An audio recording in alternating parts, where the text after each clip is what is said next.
पनवेल, नवी मुंबई, रायगड परिसरातील बातम्या पाहण्यासाठी आमच्या मी साक्षीदार या यूट्यूब चॅनलला सबस्क्राईब करा।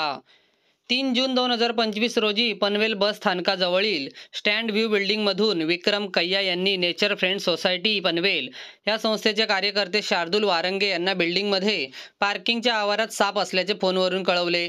तो साप पकडून निसर्गात सोडण्यासाठी शार्दूल वारंगे त्या ठिकाणी पोहोचले। मात्र तो साप तिथे दिसत नसल्याने सर्व बाजूला शोध मोहीम चालू केली असता साप दिसला नाही।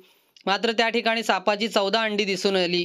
तिथल्या लोकांनी भीतीपोटी ती अंडी तेथून हलवण्यास सांगितली। पुढे ती सर्व अंडी वन विभागाच्या मार्गदर्शनानुसार nature friend society NFS Panvel या संस्थेच्या प्रथमोपचार व पुनर्वसन केंद्रात पुढील प्रक्रियेसाठी आणली। 14 अंड्यातून 15 ते 23 ऑगस्ट या कालावधीत धामण सापाची 11 पिल्ली व्यवस्थित बाहेर आली।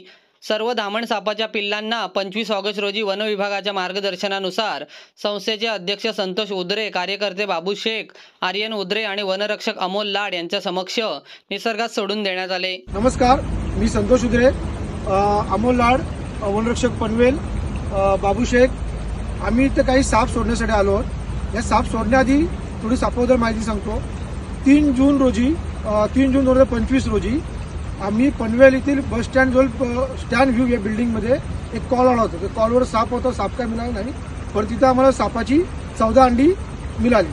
ती 14 अंडी तिथे ठेवणं शक्य नव्हतं, म्हणून आम्ही पलसपे येथील आमच्या नेचर फ्रेंड सोसायटीच्या पुनर्वसन केंद्र पलसपे इथे ती आणली आणि या 14 अंड्यातून 15 ते 23 ऑगस्ट 2025 रोजी 11 पिल्ली बाहेर निघाली। 3 अंडी खराब झाली। तर ती 11 पिल्ली जी धामणीची पिल्ली होती, ती धामण सापाची पिल्ली आता आपण इथं सोडवत आहोत।